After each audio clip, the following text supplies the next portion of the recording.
Students, our next topic is energy change in chemical reactions. First of all, we should know that what is chemical energy. So, every substance has a fixed amount of energy stored in it in the form of potential energy, and it is referred to as its chemical energy. Now, in every chemical reaction, there is a change in the energy involved. But according to law of conservation of energy, we know that the total energy of the system remains conserved. But this energy change in the chemical reaction occurs due to the difference in the amount of stored chemical energy in between the reactants and the products. So, when a chemical change occurs, then a change in energy is involved in the reaction. Means there is a difference between the chemical energy of the reactants and the products, and this chemical energy can be in the form of heat, light, sound, electricity, etc. So when a chemical reaction occurs, then the chemical bonds between the atoms of the reactants are broken down by absorbing the chemical energy in the form of heat, and simultaneously new bonds are formed of the products with the release of energy. So these two energies, that is the energy which is absorbed at the time of breaking the chemical bonds between the atoms of the reactants, and the energy which is released with the formation of new bonds of the product. These two energies are quite different from each other. Means in the overall reaction, there is either deficiency of energy or there is surplus of chemical energy during the chemical reaction. Therefore, we can say that energy is either absorbed or energy is either released during the chemical reaction. So, depending upon the energy released or absorbed, chemical changes or chemical reactions are of two types. First is exothermic reaction, and the another one is endothermic reaction. First of all, we will study about exothermic reaction. A chemical reaction in which heat is given out is called as exothermic reaction, and since in this reaction the chemical energy in the form of heat is released, it causes rise in the temperature of the surrounding. So, in the case of exothermic reaction, we can say that the energy which is absorbed at the time of breaking the chemical bonds between the atoms of the reactant is less as compared to the energy which is released at the time of the formation of new chemical bonds of the products. And in this case, since the overall system releases the energy, loses the energy, it means that in the exothermic reaction, total energy content of the reactants is more than the total energy content of the product, because the system loses the energy in case of exothermic reaction. In this case, heat is given out. Now let's take some examples of exothermic reaction. First is when carbon burns in the presence of oxygen, then lot of heat is produced in this reaction and carbon dioxide is produced. So in this way, since the heat is released here, it is an example of exothermic reaction. In the same way, when water is added to quicklime, calcium oxide means quicklime. When water is added to quicklime, then it is also an exothermic reaction. Lot of heat is produced in the reaction with the formation of slaked lime, that is calcium hydroxide. Then third example we have taken of neutralization reaction. The reaction in which acid and base reacts to form salt and water only. This is the neutralization reaction. It is also an example of exothermic reaction. In this reaction also heat is produced. Here base sodium hydroxide reacts with the acid hydrochloric acid to form sodium chloride water with the release of heat here. So in this way many other examples of exothermic reactions are also given in the book, so you can see them. Then the next topic is about the respiration process. That this respiration process is also an exothermic process.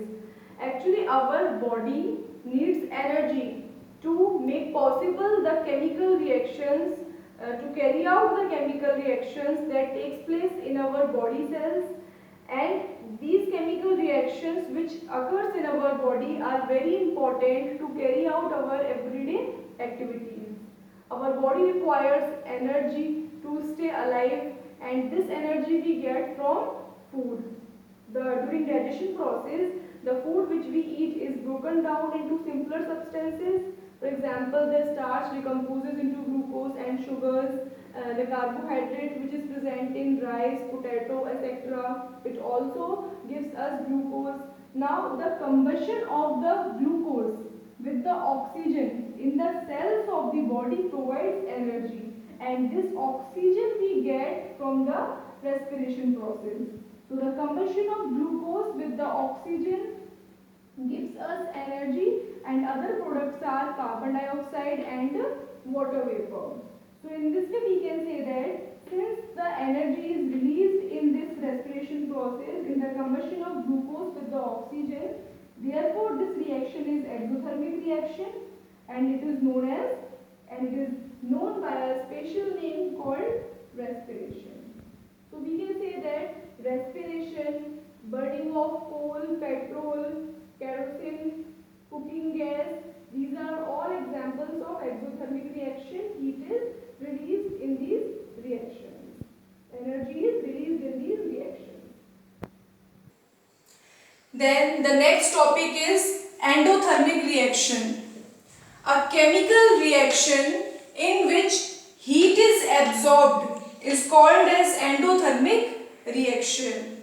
And since a chemical reaction, the chemical reaction which is endothermic, it requires heat to proceed. Therefore, this heat is absorbed, this energy is taken from the surrounding, and since the heat is absorbed in this reaction, therefore it causes fall in the temperature of the surrounding. So we can say that the chemical reaction which requires heat to proceed, in which the heat is absorbed, is called as endothermic reaction. Now since this reaction requires heat to proceed, therefore the system in this type of reaction gains energy from the surrounding. So we can say that the total energy content of the product is more than that of the reactant in the endothermic reaction, because the system is gaining the energy in the form of heat from the surrounding. Therefore, in the endothermic reaction, we can say that the total energy content of products is more than that of the reactants. Now let's take some examples. In the first example, it is given that when carbon is heated with sulfur at a higher temperature, then the liquid carbon disulfide is formed here. So since in this reaction heat is absorbed when these two elements are heated at a higher temperature, then carbon disulfide is formed. It is an example of endothermic reaction. In the same way, when nitrogen and oxygen gases are heated at about 3000 degrees Celsius, this symbol delta is used to indicate heat. So when nitrogen and oxygen are heated at about 3000 degrees Celsius, then the gas nitric oxide is formed here. In the third example, it is given that when calcium carbonate, which is a solid, is heated to a temperature of about 1000 degrees Celsius, then this calcium carbonate decomposes into calcium oxide, that is quicklime, and the gas evolved is carbon dioxide here. So in this reaction also, since the heat is absorbed, it is also an example of endothermic reaction. And also we can say that since in this reaction this compound is decomposing into two smaller compounds, into two simpler compounds, we can say that it is a thermal decomposition reaction because it is brought about in the presence of heat. So it is an example of endothermic reaction because heat is absorbed in this reaction. Then the next topic is photochemical reaction. It is a reaction that occurs with the absorption of light energy. The reaction which takes place by absorbing light energy is called as photochemical reaction.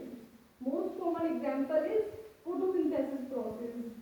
The photosynthesis process requires sunlight, and therefore in this reaction of photosynthesis takes place in the green leaves of the plants which contain a green colored pigment called chlorophyll.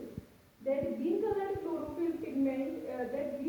pigment chlorophyll is very essential for this reaction to take place because this pigment traps the energy from the sun. And therefore we can say that in this reaction carbon dioxide and water vapor reacts in the presence of sunlight to form glucose, water and oxygen. So this reaction is an example of photochemical reaction. Then we have decomposition of silver nitrate. Silver nitrate in the presence of sunlight decomposes into silver, brown gas nitrogen dioxide and a colorless gas oxygen. And therefore it is said that the solution of silver nitrate is kept in the brown bottle, in the dark colored bottle, in order to prevent the passage of light, because in the presence of sunlight, as it comes in contact with the direct sunlight, then it decomposes into silver, nitrogen dioxide and oxygen. So this reaction is also a photochemical reaction. So the next topic is electrochemical reaction. It is a reaction that occurs with the absorption of electrical energy. The reaction which takes place by absorbing electrical energy is called as electrochemical reaction. For example, acidulated water breaks into hydrogen and oxygen when electric current is passed through it. Acidulated water means water which contains some acid also. So when electric current is passed through it, then hydrogen and oxygen are involved at the respective electrodes. Hydrogen is obtained at cathode and oxygen is obtained at anode. So this is an example of electrochemical reaction. So now our chapter is completed. Your work is to complete all the exercises.